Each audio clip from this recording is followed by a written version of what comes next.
As the Civil War was coming to an end in 1865, the Adjutant General of the United States ordered that all prisoners be traded back and forth between the Confederacy and the Union. Two of the most infamous prisons in America were in the South, in Andersonville, Georgia, and in Cahaba, Alabama. Between these two prisons, in the 18 months prior to the end of the war, almost 50,000 men traversed through these two prisons. The conditions within them were horrible. More than half of the men who were brought to these prisons died in the prison. Those lucky few that survived battles such as Gettysburg, Antietam, Fredericksburg, and Chancellorsville found their way into the southern prisons of Cahaba and Andersonville, only to run the risk of death within the prison. The survivors of those great battles and of the prison camps finally had hope. They knew that they were about to go home. The war was over. These ex-prisoners, anticipating their way home, were encamped just outside of Vicksburg, Mississippi, at a location called Camp Fisk, sometimes referred to as 4 Mile Camp. They remained here several days, preparing to be boarded on board the boat, the Sultana, at the Vicksburg harbor. The Sultana was constructed in 1863, and it was built at a cost of only about $90,000. It was, for its time, one of the elite steamboats of the Mississippi River. It was 260 feet long, 36 feet wide, and 42 feet in width at the beam. It was built to be 1,700 tons in weight and including freight, and yet it drew only 4 feet of water at the bow. The captain of the boat itself, J. Cass Mason, offered a bribe to one of the underling officers, a Captain Edward Tillinghast. This bribe was forwarded on to the Assistant Adjutant General in charge of boarding here in Vicksburg, and before it was finished, there would be 6 to 8 men involved in paying and receiving bribes, receiving favors, and simply dereliction of duty. The Sultana, over a period of 2 days, was loaded with in excess of 2,500 passengers. Of those 2,500, over 2,200 were former prisoners of war from the Cahaba and Andersonville prison camps. They were squeezed on board the boat in a manner that many had to be carried on and laid in place, unable to move around because there was no room.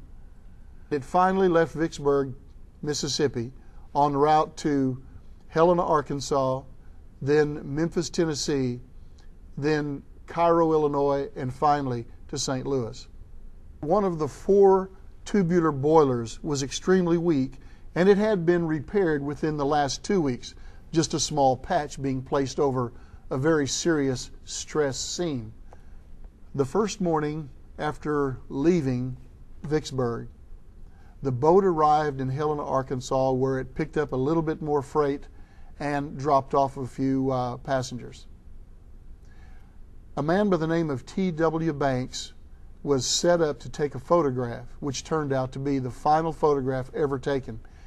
If you look at that photograph, you will see that the boat is tipping significantly to the port side because of an overburdened passenger list, because of too much weight shifting to the port side in order to be in the photograph. On April the 26th of 1865, the boat arrived in Memphis, Tennessee, where it left off about 30 passengers and then immediately went directly across the Mississippi River to Mound City, Arkansas, where it took on an additional load of coal for the remainder of the travel upriver. After the boat left Mound City, It began to move northward up the Mississippi River against a very high river level, a river that was out of its banks, and in a storm. At 2 in the morning on April the 27th of 1865, the weakened boiler, stressed even further because of the extreme weight and the motion and the stress of the overflowed Mississippi River, became overpressurized. One of the boilers, like most likely the weakened boiler that had been just patched earlier, exploded. With that explosion, almost immediately 2 additional boilers exploded. The explosions were very cataclysmic. It is estimated by some of the survivors that maybe as many as 400 to 500 people were killed instantly, with their bodies blown into the air above the Mississippi River by the force of the explosion of 3 of these boilers. There were no survivors found after the first 12 hours, and approximately 500 survivors of the explosion and fire were taken to Adams Hospital in Memphis, Tennessee.